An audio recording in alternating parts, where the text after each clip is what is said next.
I want to welcome you back to the podcast. So good to be back.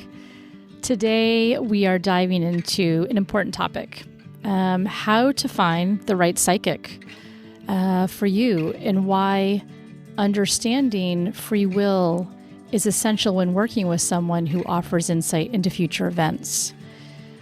Choosing a psychic is a deeply personal decision. Just like in any profession, not every reader will resonate with you, and that's okay. Some people need a direct, no-nonsense approach, while others are looking for a more compassionate, heart-centered guide. It's not just about finding someone with strong intuitive abilities, but someone whose energy and philosophy align with your own. And then there's free will, the most powerful force in your life. No psychic, medium, intuitive can override your ability to choose. The future isn't written in stone. It's shaped by your actions, your decisions, and even your mindset. A good psychic will empower you, not make you feel bound by what they see. In this episode, we'll talk about how to recognize a reader who is truly aligned with your highest good, and how to approach readings in a way that keeps you in your power. Because at the end of the day, the best readings aren't about prediction. They're about clarity, insight, and guiding you to make the best choices for yourself. And before we dive in, I want to remind you, my audience, about 2 upcoming opportunities to deepen your intuitive psychic journey. On Saturday, May 3rd, I'll be hosting a live online Zoom event all about discovering and strengthening your intuitive and psychic abilities. This is a great chance to explore your own gifts in a supportive space together. Then this fall, I'm so excited to announce October 10th through the 13th in Tuftonboro, New Hampshire, I'll be offering my first in-person intuitive psychic retreat. A chance to connect, expand, and truly tap into your abilities in a beautiful, peaceful setting. Spaces are limited, so reserve early with a deposit to hold your spot. You can find all the details and how to reach out with questions in the show notes. And lastly, just a quick heads up, we had a little bit of an echo on during the recording. It's nothing too distracting, but I just wanted to mention it up front. Bear with us because the conversation is absolutely worth it. All right, let's get into it, and I am so glad you're here.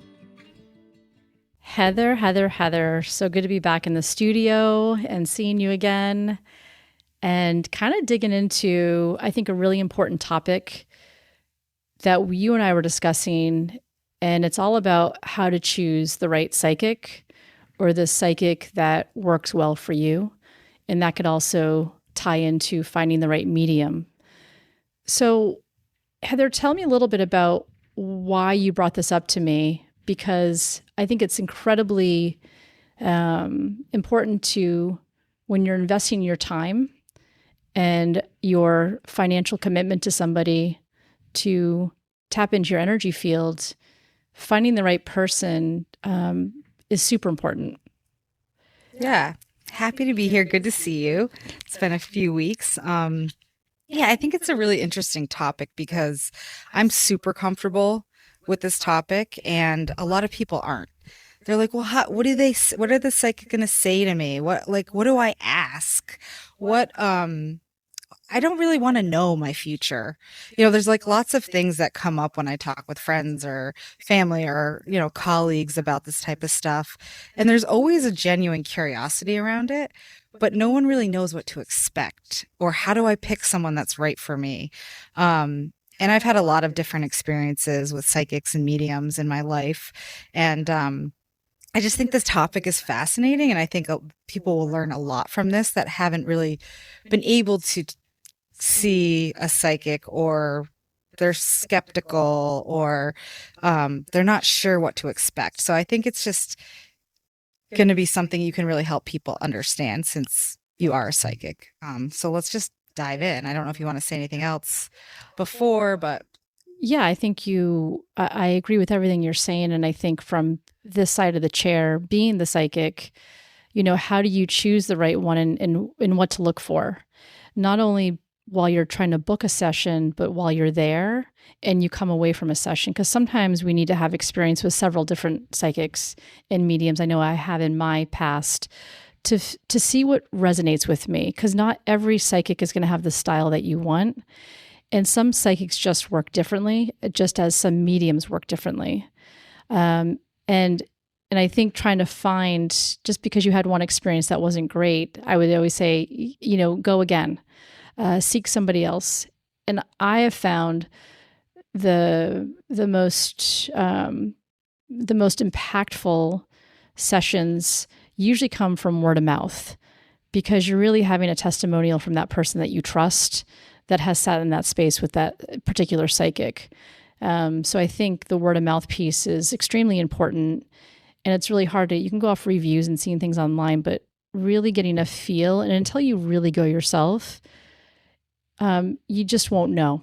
And you could go to somebody that's got fantastic reviews, or your brother or your sister or your best friend went and it just fell flat for you.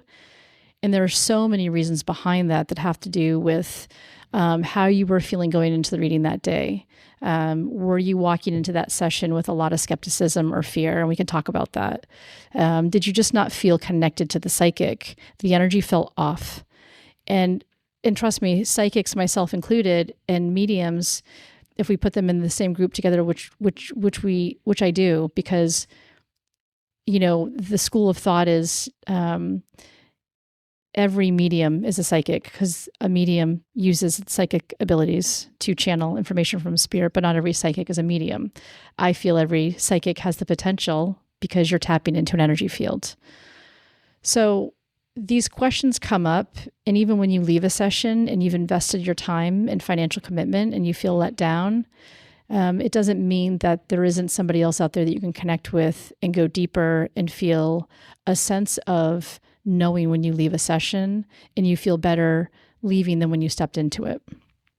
Yeah, and I think one thing to talk a little bit about is expectations around what's going to happen in a session. So a lot of times I've been to a session and I'm like, I don't know what's going to happen. I just let the psychic or medium guide it. And, you only have an hour, and it's like you have all questions potentially. But I do think, and would love to get your thoughts on this, asking up front, like, what should I expect in this session, if the psychic or medium doesn't bring that up front? It gives you a little bit more like, okay, so this is what I should expect.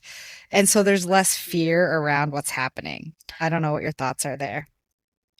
I think that I can only speak for myself in the work that I do. For instance, in the work that I do, if someone's going to come see me for a psychic reading, what I am starting that reading out with, whether they bring questions or they're there for a specific purpose, I am scanning their energy field. So I am scanning their energy field, meaning I'm looking at, it's almost like I'm seeing pictures around them. I look a bit to their past, something they may have done yesterday or a week ago or a month ago. I might be looking at something going on for them presently, a feeling around in a relationship, a decision. And then I get a glance into things that I'm being shown in the future.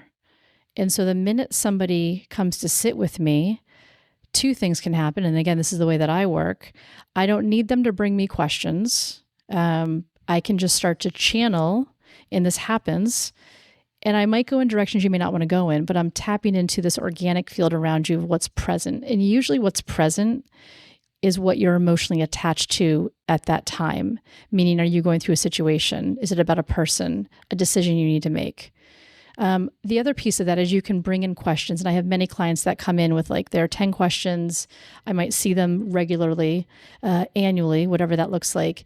And they bring in their questions because they want to ask me something specific. I don't mind being asked specific questions, because for me, and again, this is how I work, that sometimes to ask a question, you unlock the energy for the person reading you to go deeper with it. So sometimes you can bring in specific questions to ask the psychic because you're really wanting to pinpoint something.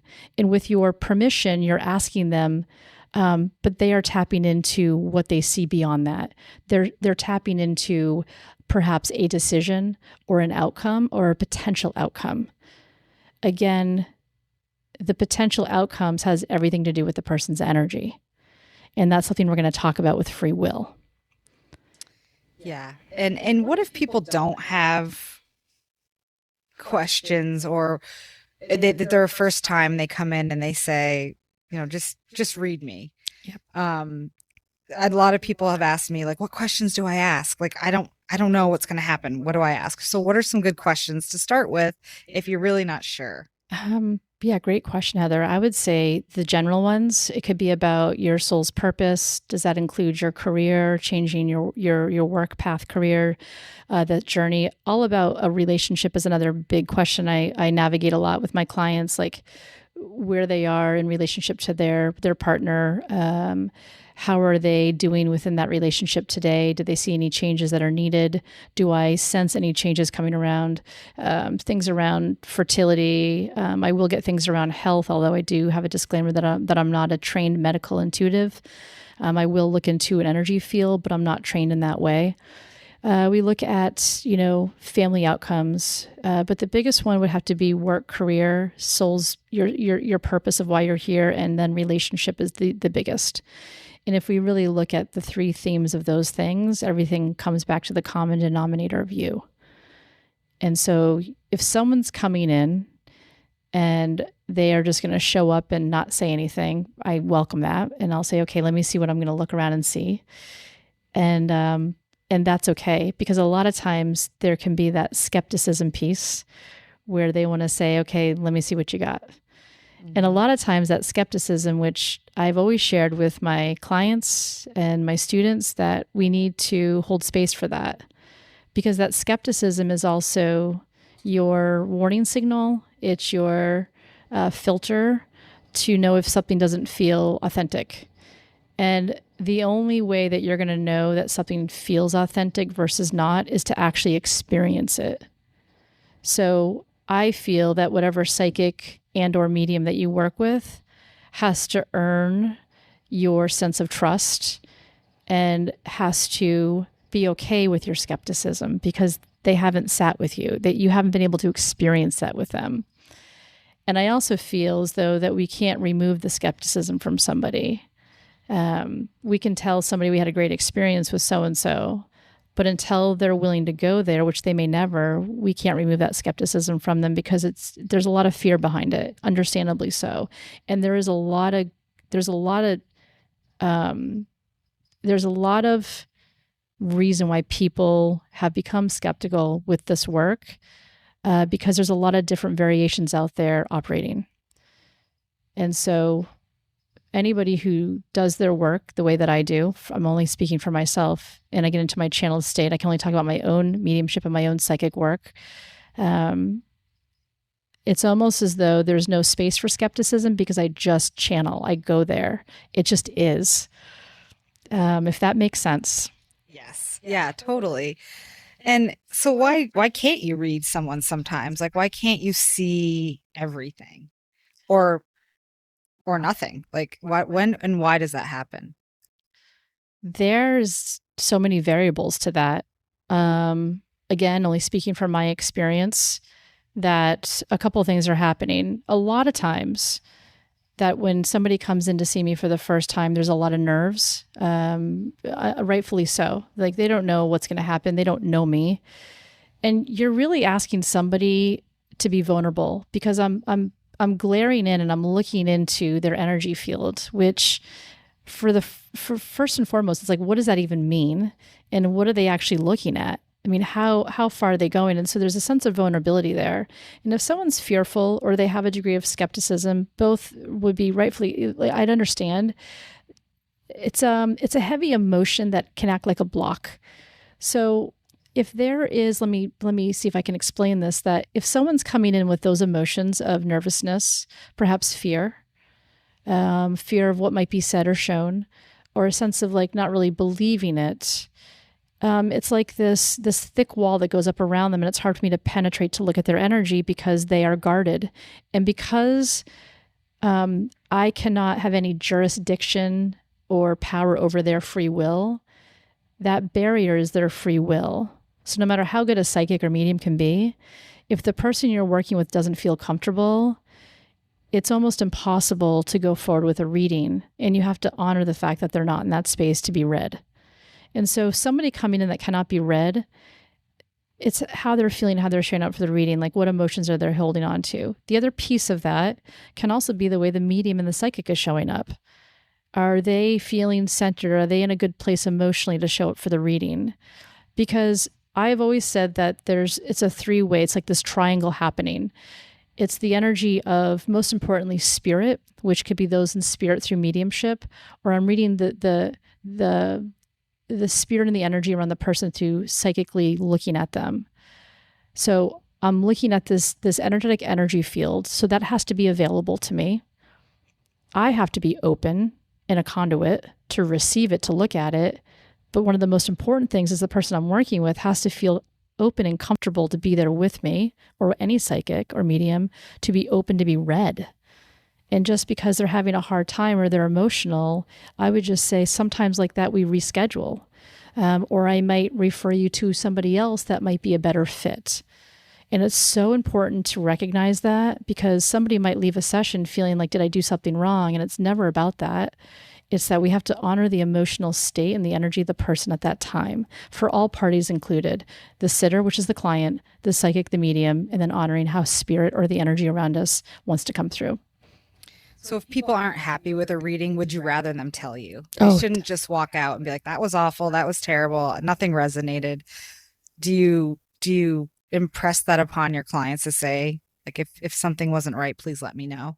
I would hope that they would. And I think that, again, it's that tricky area, because they might not feel comfortable to say something, but typically I will sense that as we're about 10 or 15 minutes into the reading that something's not connecting.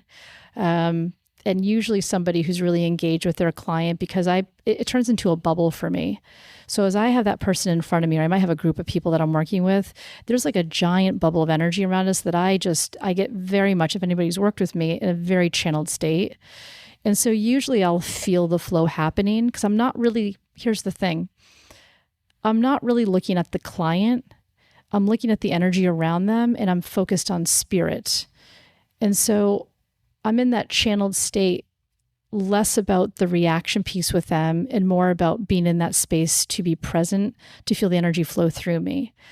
Now, if I feel that as I'm sharing information and I have a lot of no's from them, and I always will share that if you go see a psychic or a medium and you don't understand a piece of information, tell them, I don't understand that.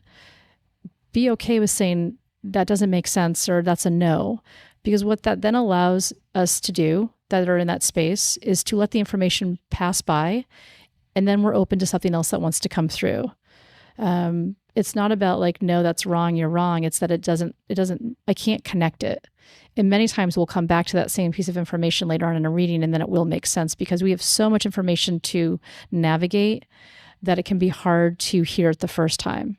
And so as a seasoned psychic or medium, you have to be willing to hear the no's and say it doesn't make sense, and to move on.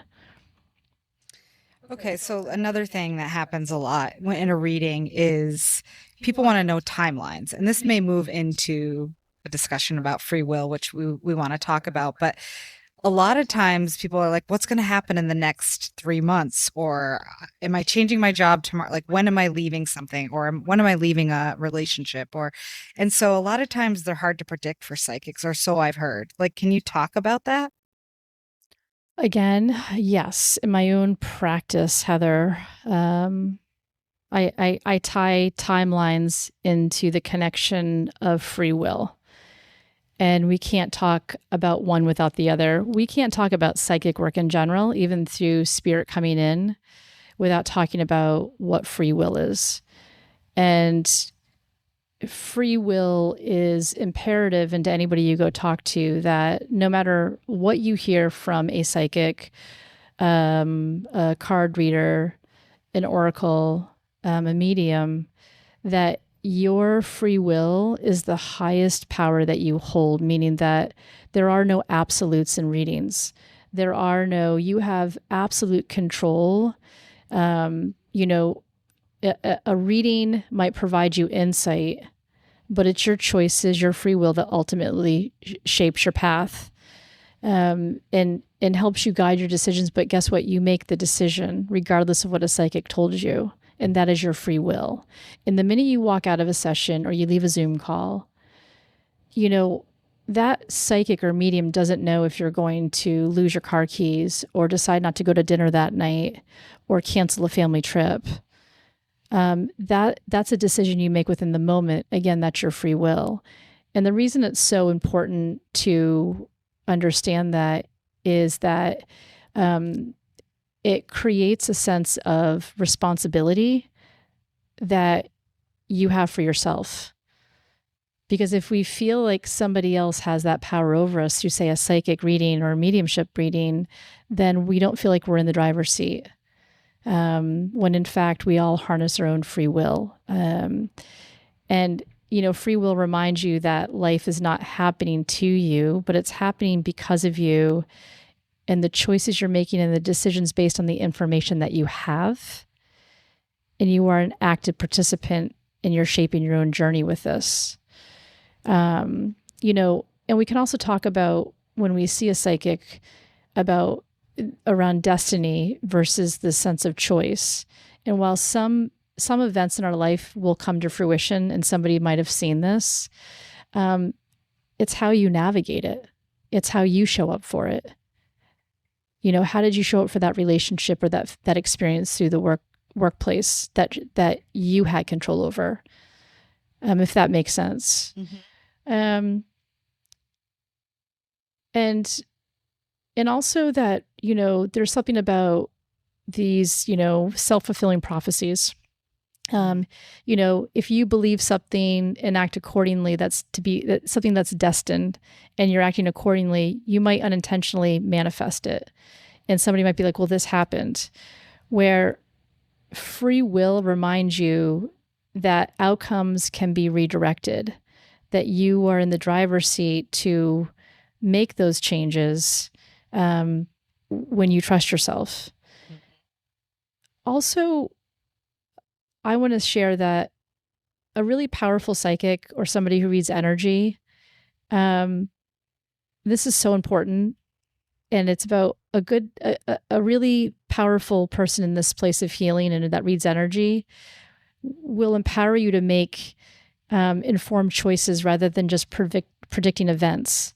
It's about guidance and not control. Sure. Will they show you potential outcomes? Have I worked with my clients that have brought in notes from like 10 years ago or recordings like, and this happened.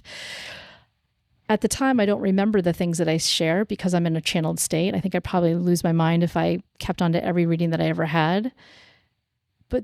But the information is being shown as a potential in the field. When things do come to fruition, it's pretty badass. It's pretty like, wow, that what actually happened to remind me. But it's also about we want to empower the person to know that these are potentials. And based on the decisions that you have and the free will that you harness will determine the actual outcome, regardless of a reading.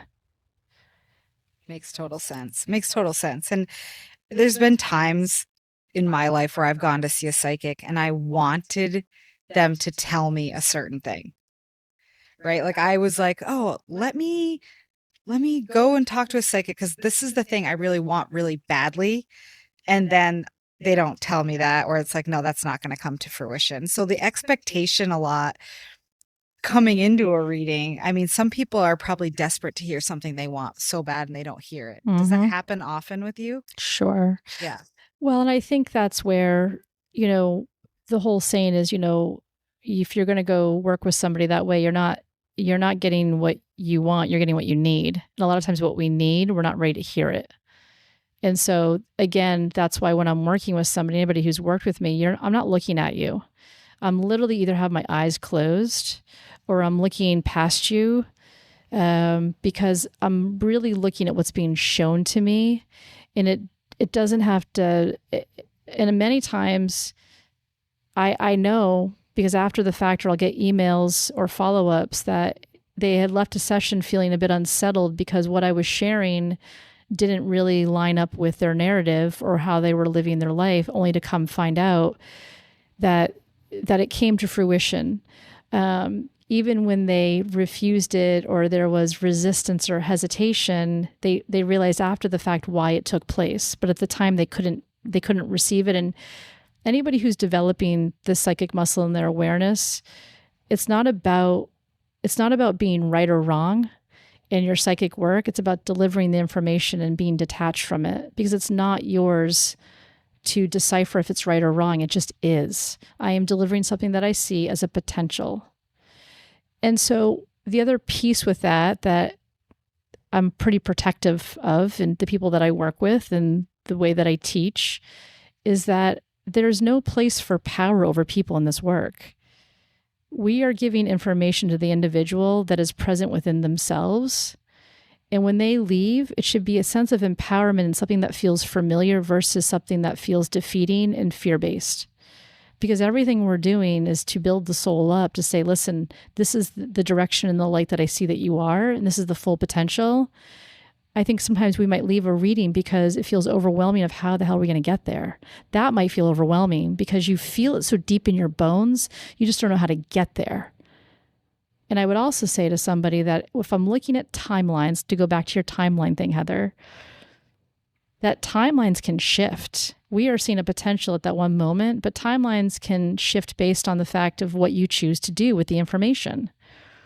So we have to be fluid. A reading should be fluid. Timelines should be fluid, because I'm giving an estimate, but because I don't know what you're going to do when you leave here, which I shouldn't know that, you have to be open to how that's going to look. And I might hear it like this: my partner, my soulmate hasn't come in, or this job didn't come here.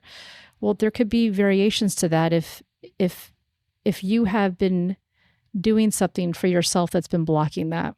Okay. And that's your free will. That's your choice of not taking action. And I would tell somebody that they don't have to always take action. They might hear a piece of information in a reading and sit with it for a very long time until they're ready to take action. And that's as it should be. Yeah, and I think you just said something about being open.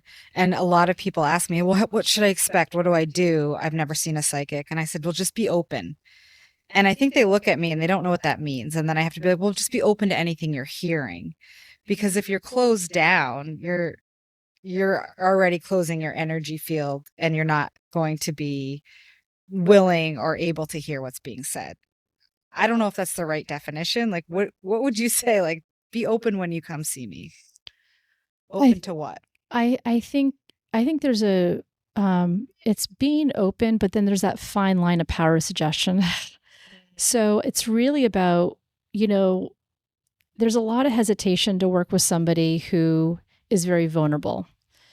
And so if I'm in that space with somebody and I see the vulnerability, I am focused on what I'm being shown, as though I'm looking at a movie right next to you. I'm seeing something play out.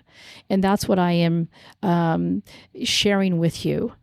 And so to be open is all about, is there fear? Are you coming in with nerves? Understandably so. Sometimes you need time to get comfortable with the psychic, and you're about 20 or 30 minutes into the reading and you start to loosen up, because really that would make sense. If you've never worked with somebody or you're going to somebody for the first time, you have to feel like it's okay for them to see you.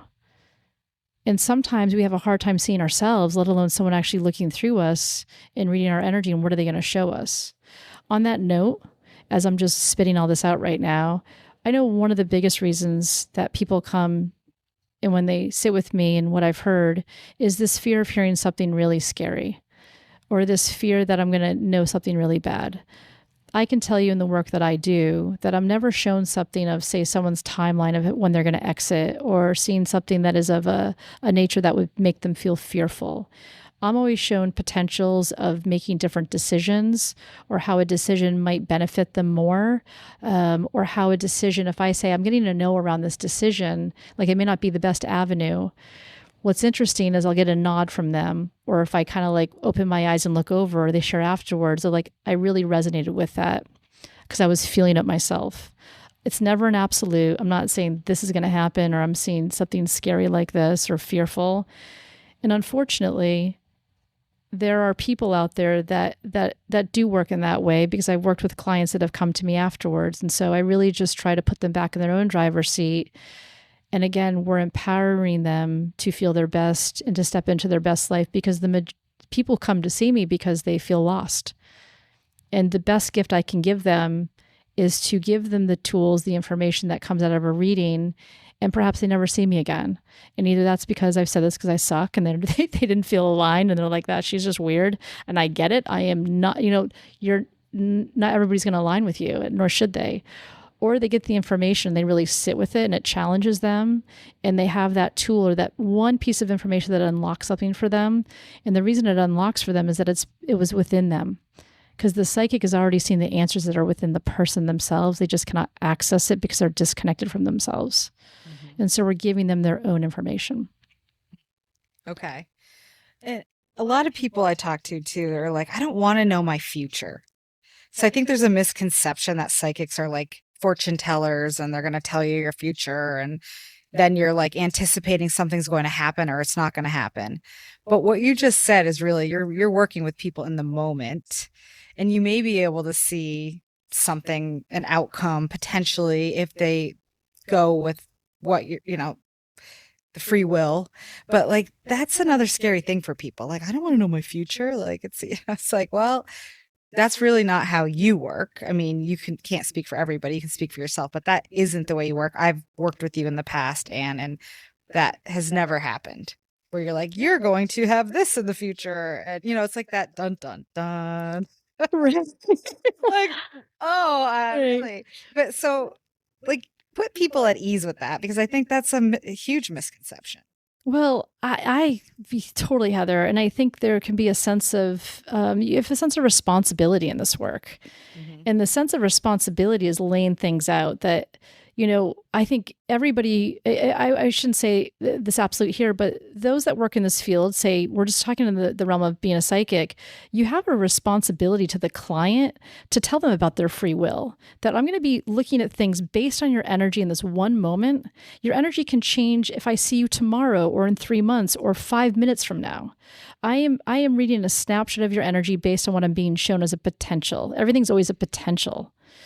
And so as we talk about future, I find that I will not be drawn to looking at futuristic events for them, especially if they're not drawn to going there. And usually it's because they're dealing with something present or old pain in the past. My energy will go to the past to heal or to look at situations, and I'm not brought to their future. So it's interesting when I am sitting with someone, their energy tells me where to go. And it's also, the more we get comfortable, I will have people start with a session that have very specific questions to present tense things or stuff that's happened in the past. And it never fails. Like the last 5 minutes, like, well, I do have a question about something that's going to happen in 6 months from now. Or do you see me going here or there? And I just smile and I understand it, because I'm not giving them an absolute or like, this is your fate or destiny. I'm giving them a potential of something that they most likely have been thinking about. And I'm just kind of getting a head start on it to see something. And depending on where they're at and decisions they need to make with the people in their lives, a lot of times these potential outcomes make some sense. And the biggest thing is that they just have to line up with what they choose to do and the decisions they make leaving that session. And that will always be the most powerful thing that they have, no matter what predictions or prophecies or insights that a psychic has seen. Makes total sense. You've talked about this before, but I think it's important to bring back like why you do this work, because people come to see you to seek solace in something or to solve a problem in their lives that they're maybe not getting from family or friends or other people. Like, why do you continue to do it? Like, what do you see that's most satisfying after a reading?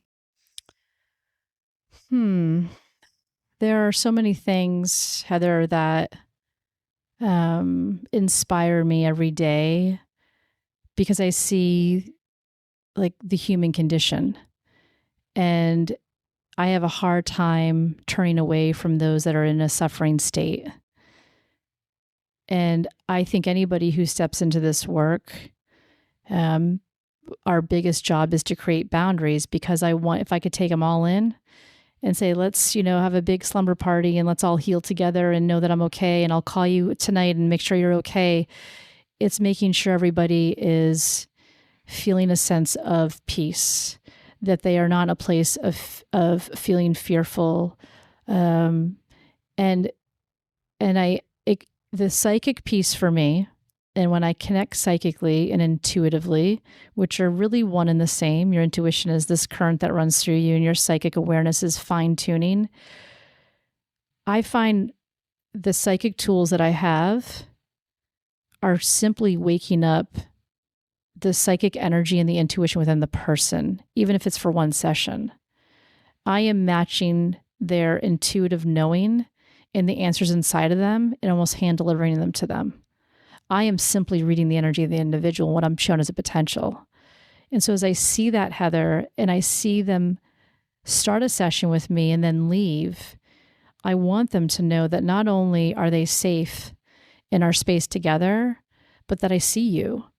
I see you in your pain. I see you in your isolation. I see you that you're scared. And I want you to know that I see it and I'm with you. Even in this, hour together, even when you leave here and it's later that night or 3 days later, I am with you, that you're not alone in this journey. And our higher selves, which I talk about a bit, is the non-physical aspect of all of us. All of us have a non-physical aspect that is constantly connecting with the spirit world, with energy around us. And when we develop that connection and understand it, how to connect, we understand that it's from a place and connecting to that place that feels good, that feels peaceful, isn't it? Don't we want peace? We want peace and we want to be inspired. And so many hours of our day are chaotic, that are uncertain, and they're fearful. So just doing this work to connect and to see somebody leave with a deeper awareness and knowing that they can get through something with the information that comes out of a reading. Yeah, and I think it's great to point out too that people come to you in joyous moments as well. Yes. Right? It's not all about suffering, because I've also gone to, see someone when I'm like, something really amazing's happening in my life. And I want validation and verification that it is amazing. And like, because there's always a little bit of fear sometimes, like, is this, going to get ripped out from under me? It's like, so there are people that come to you in states of joy. Like we should make that clear. Totally. Right? It's not just all about suffering all the time. No, and that's the best part of this job, is to see people. And I always know when I haven't heard from somebody in a while, it's a good thing. And I always say it means you're living life. You're in it. You're figuring it out in this, earth school that we're in. And so the joyous pieces that come in is perhaps utilizing the intuitive and psychic insight and really running with it and having the hard conversations with yourself and coming home to your truth, because that's what a session will hopefully do, is allow you to warm up to who you are and what you're supposed to be doing without the pressure to do it right now. You do it when you're ready.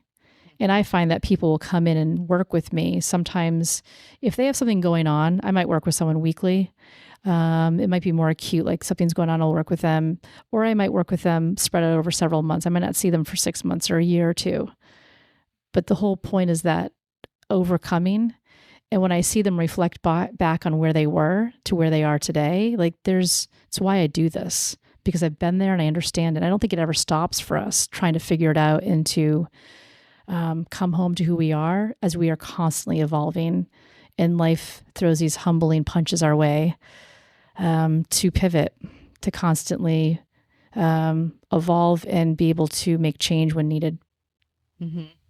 I think another thing that we can just touch on is people, I think, know a lot more than they think they do. And it becomes, when you're working with a psychic or medium, there's like validation. So that happens with me all the time. I actually know what's happening in my life. I know how I feel. I know the fear in me. I'm aware of these things. And I think a lot of people are, they just need some sort of verification or guidance around like, is this feeling correct? Um, do you believe that? Do you believe people really genuinely know themselves and they know what's going on? They just want some validation or some guidance on the path? I think sometimes like they come in for a session thinking the session is going to provide that, like the golden coin, like there it is, it's the nugget that I have. But what I find, because I have so many clients I've worked with over the years, for years, that they then become the session over time. Like the session becomes them. They become the session. They become the truth in that first initial session we have of unlocking something, of wanting more.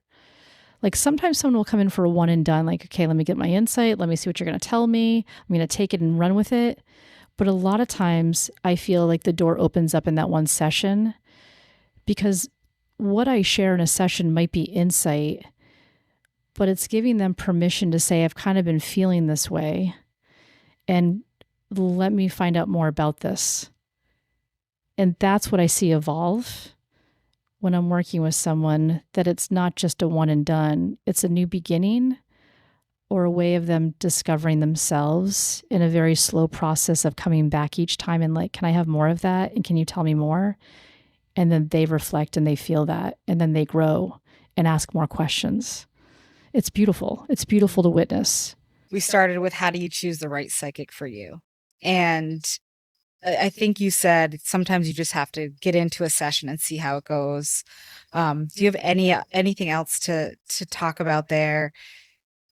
Because sometimes you don't know the psychic, and unless you've had a referral, or should they check references? Like what other recommendations do you have around that?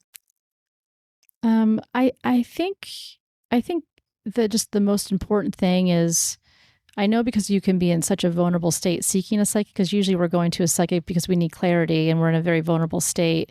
But I think the word of mouth is extremely important. If you don't have word of mouth, I would also say then go on Google reviews, like look at someone's reviews, but also understand their refund or cancellation policy. Meaning that if you step into a session and there's not a connection, anybody who steps into this practice and works with energy and with individuals should offer, this is how I do it, would offer you a refund if there's not a connection in the reading. If they witness that you are nervous, it's an energy exchange. And if there's no energy being exchanged in the work you're doing, then there shouldn't be a financial energy exchange.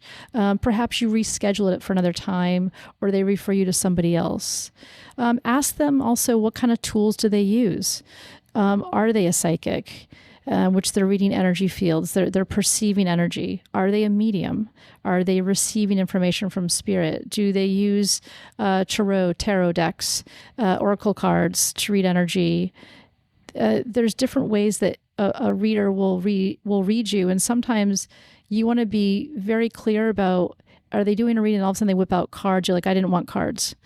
So ask how they're going to read the energy. Can you take notes? Can you record? These are things to ask. So, and another thing with working with a psychic and a medium, we don't want to feed the psychic. We don't want to feed the medium. And so really it's about they're tapping into your energy field. And I will always say to my clients, what do you understand about? What do you understand about? Because also it's important to be validated to make sure you're on the right path, to say, does this make sense? Yes, it makes sense. So simple yes or no. We don't need to say, that's my great grandmother from, Wisconsin. And it's just a simple yes or no. Now, will a psychic ask you questions? Yes, I will ask questions so I can figure out where to go. Sometimes asking a question about someone's name or who is this person to you will unlock the rest of the information I have about the individual. Everybody feels differently about that, but that's how I work. And anybody who's worked in that space, I might be asking a question because it unlocks what I need to see and why I have to go there. But in terms of finding the right person, work with someone who feels comfortable for your price point.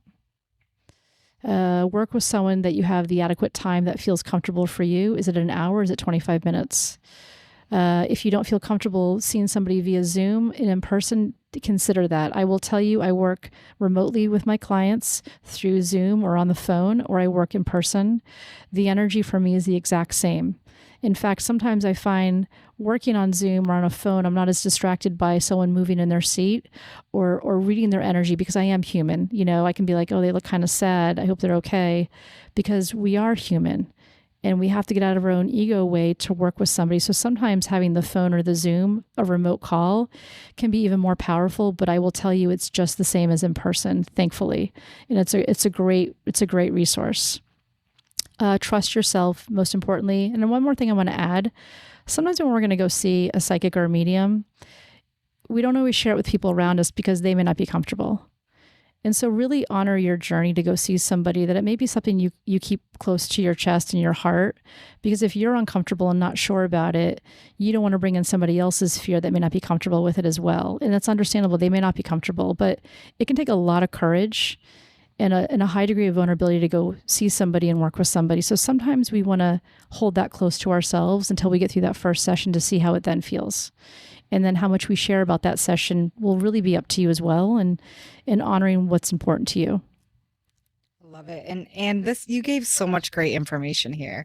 And I think people might have other questions, but you really went there and you really, laid it out very well. And I don't think a lot of psychics do this. So I think it's, very authentic, and I know people are going to appreciate this. They can ask, if people want to ask questions that we would bring up in a next podcast around this, we'll make it really clear in the podcast show notes on how to do that, because I do think there could be some other things we haven't thought of, questions people have, and I think it's important that we put that out there. I would love that, and we've been talking about doing this, and I would love our audience to submit questions for our next podcast, probably about a few weeks out. Your questions you have around this work, and we will post them anonymously and answer your questions. And I think it's a great idea. And also, I want to add to this piece, Heather, and I talk about it a lot too, that, there's that saying that comparison is a thief of joy. And why I'm bringing that up is that there can be a lot of comparison in this work. Mm-hmm. And I tell all my students, do your mediumship, not somebody else's. Do your psychic work, not somebody else's. And it's so important to know that you're going to work with, there's so many amazing mediums and psychics out there that I encourage people to go see, go figure out what feels right for you. But if you are a working psychic or a working medium, try not to compare yourself. And the way one psychic may work is going to be very different from somebody else. If you're going to come see me, I'm most likely going to have my eyes closed a lot. It's how I work. Another psychic might work very differently and scribble on a notepad, or they might walk around the room. So honor the experience of each psychic and medium, and be open to how they're going to show up for you. And as a psychic and a medium yourself, be open to how other people work. And I always like to say, I like to just stay in my own lane and show up the way that I show up as Ann Donnell in this work. It's just important to kind of put it out there, because there can be a lot of ego in this work, and it takes away from the work we're doing, because it's not about me. It's not about me. The only reason I'm doing the work that I'm doing is that I honor spirit and the energy, and I honor the people that come in to see me, because I would not be doing this without all of you and those that have worked with me to be here to create this space and this energy together so I can do what I do. That's amazing, Ann. And I appreciate you so much, and I know all of your clients do. So thank you. And this was a great session, and there'll be more to come. Yeah. Heather, thanks so much. Thanks for the questions. It's we could go on, and I love the questions, and I love being very transparent with all of you. And again, if you have any questions, send them in to, there'll be information how to do that through the show notes. But Heather, so glad to be here with you today. And thanks again for just asking the great questions and letting us explore that area of this work. Thank you. Thank you, Ann, so much. Yeah. Take care, Heather. Yep. You too. Bye-bye. Bye.